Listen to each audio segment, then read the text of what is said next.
Kuna ili swala la msiba bado na tukisema msiba tunalenga hapa kwenye masala ya eda. Hasa wakati mwanamke ama mama amefiliwa na mumewe. Nakumbuka kusema kwamba kwanza mwanamke anapofiliwa na mumewe, Sheikh Makidudu, jambo la kwanza ambalo akipata habari kwamba bwana yake amefariki anapaswa kufanya nini Sheikh? Ni eda. Ni eda shengia. Kwa sababu ni ibada. Mwanamke amewekewa eda ya kufiliwa miezi 4 na siku 10. Naam. Na ni pale pale atakapofiliwa amepata habari yuko kwenye eda. Yuko kwenye eda. Yani bimaana ampata habari atafunganya vyombo vyake, afunge mbali pamoja, alafu ndio tangaze watu kwamba mimi mume wangu amefariki, lakini yani, automatic yani pale nyumbani apatarishe. Na kupatarisha ni kwamba msiba watakuja watu. Achukue vyombo vyake aeke mahali pamoja, kwa sababu atakapokusanyikana watu wengi una mambo mengi. Hajatangaza kifo hapa. Hajatangaza kifo. Alafu kifo kitangazwe, yeye yuko kwenye eda. Hasubiri mtu kumweka. Hakuna nguo maalumu. Sio kwamba amekatazwa kufanya kazi. Sio kwamba lazima mahali pamoja haondoki. Haya mambo yote hakuna. Wala kwamba kuna siku maalum kama Ijumaa hazungumzi paka khatiba ashuke juu mimbari. Hakuna haya mambo. Wala kwamba taa iwe taa aina fulani, iwe time fulani, na kama kuna mdudu mbu anamdhuru kunguni, chawa asimuue. Haya mambo yote hakuna. Si sheria, mila. Kwa sababu wewe ni mwanadamu wa vipi usiwe mbu? Yani utaika mtu ameajiriwa kwa sababu ya mbu? Kwa nini iwe ni taa maalum? Kwa nini siku ya Ijumaa hivi? Haya mambo sheria hakuna. Mwanamke anapofiliwa yuko kwenye eda. Yani kwa hivyo akishafariki baada ya kuwa mashatenga tayari kupata habari ashaingia kwenye eda automatic. Hapanishi na mtu. Hakuna tayari ashinga kwenye eda na zile nguo zake alizonazo. Anaambiwa asijipambe kiasi cha kwamba mume atamuona atamtamani. Haya ndio ya kujikataza. Lakini yuko kazini anaweza kaenda. Mwanamke bwana yake yuko Saudia. Amefariki Saudia. Akipata habari yuko kwenye eda huko moja kwa moja. Na ile eda ataweka nyumba ile alio ama anaenda anahama nenda kwao. Vizuri ni ile nyumba ambayo kwamba ni ya mume wake pale pale alipo. Kwa sababu ile mume amekufa ni mrithi wake yule. Ni mrithi wake. Yule mke ni baada ya familia ufukuza makosa. Ufukuza yule bibi. Makosa. Kwa hivyo ni makosa. Yule ni mrithi wake ya kwamba mume amefariki hapa. Kwa hivyo hapa eda. Kama kuna udhuru mwingine basi anaweza kupelekwa sehemu nyingine. Lakini kama hakuna udhuru ni pale akaeda. Sasa kuna hizo siku miezi 4 na siku 10 za eda Sheikh. Zikikamilika kuna baadhi ya wakina mama sana uchukua nafasi ile wakaenda zao wanasema kwamba wenda kumshukisha bibi fulani eda leo washuka.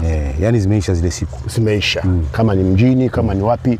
Sheikh, swala la kushukisha mwanamke mwenzi wako katika eda, hii ni sheria ama pia ni mila hii? Ni mila, ndio tumesema. Hakuna masala ya kushukishwa eda wala kupandishwa eda.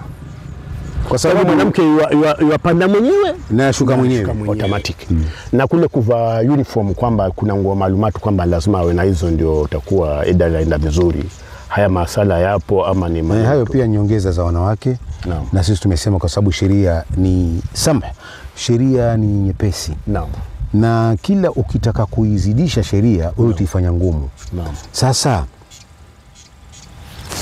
unajua kuna pesa zatakana wakati wa kushukisha hiyo eda na kuvaa nguo nyingine. Unajua mpesa gharama na sio ibada, gharama. Nani kaeleta haya? Kwa hivyo wanawake hakuna haya, ndio tusema hakuna. Mbona sheria imewahurumia na nyinyi mtaka kufanya uzito? Hakuna masala ya kuleta nguo zingine wala kuvalishwa nguo mpya wala kupikwa chakula hiki wala kushuhudia kushuka kwake. Hakuna. Kwa hivyo masala hakuna Sheikh. Unajua pia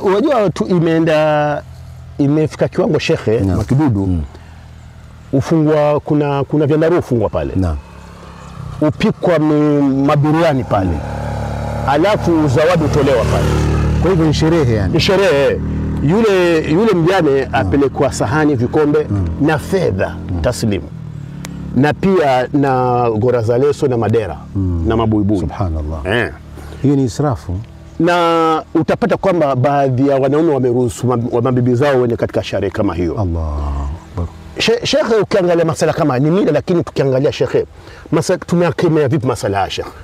Shekhe, na sisi tumezungumza sana kwenye maharusi sana, na mpaka alikuwa zungumza. Nyumba tumeziachia wanawake. Naam. Na wanawake sio kwamba sio watu wazuri, lakini kuna baadhi ya wanawake utia uzito katika haya majumba. Naam. Sasa hayo unazungumza mambo ya wanawake, si ndio? Naam. Yote hakuna sheria hapo hata moja, lakini wamejikalifisha. Naam. Ambapo pale nyumbani kuna shida chungu nzima. Naam. Pengine hakuna hunga, baba watoto kazi zimemwenda vibaya, mama angemsaidia zile pesa na baba watoto kununua unga, lakini kutakuwa na mchango wa kwamba mwenzao ashuka eda. Naam. Ona vurugu hizo. Na apelekewa zawadi. Hizo tu mtu umestaja. Ona vurugu hilo. Wataenda kufanya vurugu huko. Na pia uvasare hao. Sare pia. Uvasare. Sasa haya yote ni mambo. Si msiba tena. Ni furaha. Kwa hivyo haya mambo hakuna, ni masala ya kuzua, ni masala ya israfu. Angalia mwanamke, sheria imekuwa nyepesi. Naam. Sasa wewe ukitia uzito utaona kwamba sheria inakupeleka vibaya. Naam. Haya hakuna, eda ya panda yenyewe, ya shuka yenyewe. Naam. Sheria imemaliza hapo. Na utakuuliza inashuka vipi na dua, na kama dua si lazima uite mwalimu. Dua si wajiombea hata wewe mwenyewe. Kwani mwalimu afanye nini? Dua ni kujiombea mwenyewe. Hata kwa lugha yote mwenyewe unajua wewe mwenyewe. Na wewe kwa nini uombe dua siku ya mwisho? Usiombe kila siku. Kwani dua siku ya mwisho ndio ile mila sasa. Dua ni wakati wote. Hii miezi minne siku 10, yani kwa maisha yake yote ni dua. Na hatua dua. Na hiyo eda, hiyo siku ya kuteremshwa, siku ya kupandishwa, usikii dua ya kwamba anaombewa maiti aliyofariki. Au ni ile kusanyiko ni ile. Na wajua ili shekhe tutamatisha maneno. Naam. Wajua ni kwamba ajabu ni kwamba kama amemwona mjane fulani kapewa zawadi kama mkeo. Naam. Ampewa zawadi tu nyingi. Mabuibui, madera, nini, vikombe na fedha. Ampewa 300,000, 200,000.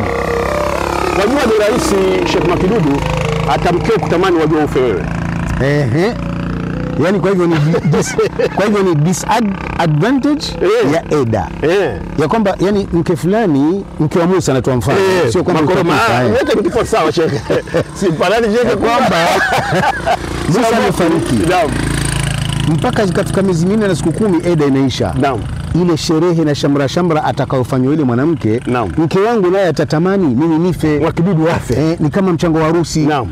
Huyu kafanywa harusi nzuri, na mimi nataka nifanywe yangu mfanye na yule, ama zidi yule. Kwa hivyo mke wangu atatamani mimi nife, ili naye afanywe ile eda. Subhanallah. Hapa pakali Sheikh. Naam. Hapa pakali mno yakemee mazungumzo. Naam. Salam. Mashekhe tu yakemee haya mambo kwa sababu kumbe itazua balaa zaidi. Kumbe mkeo anakombea ufe Sheikh. Kwa sababu ameenda eda fulani mahali fulani, akaenda kuona mchango mkubwa na yeye akachanga. Kwa hivyo uliza mchama kile. Kwa hivyo ni bwana afu Makidudu afe, Makoroma afe na mimi nitachangiwa, mimi nichangiwe. Haya maneno yanagusa. Na dini ni nzuri, dini imetufundisha. Mtume kamaliza haya maneno. Kabisa. Haya yalikuwepo zama za ujahilia. Naam. Ujahilia ni kwamba watu walikuwa sio Waislamu. Naam. Uislamu umeingia na Muhammad akaingiza nuru, mwangaza, yakaondoka, lakini yamerudi tena haya. Kwa hivyo kwa kishindo. Kwa kishindo. Kwa hivyo ni ujahilia huo, tuepukeni. Dini haiko hivyo kina mama, na nyinyi ndio mama zetu mmetuzaa. Tukumbuka fadhila zenu mmetuzaa. Naam. Yani jambo gumu nilolifanya, lakini wakati tuambiana mama na mwana, sidhani kama mama na mwana wanakosana. Kina mama, haya ni mambo tuyaepuke haraka upesi. Nafikiri ni message itakuwa imefikia. Na pia vile wajua wanaume washikilie majumba Sheikh. Wanaume washikilie majumba yao. Kwa sababu wanawake wako chini ya wanaume. Kabisa. Kwa hivyo tuchukue majukumu. Mwanamke anapofanya jambo ambalo kwamba halisulihi, haraka upesi mwanamume yaseme kwamba hili alimo. Usifanye hivi mke wangu. Maana sisi ndio tunaongoza wanawake. Naona kwamba ujumbe Sheikh umefika. Shukrani. Shukrani jazila.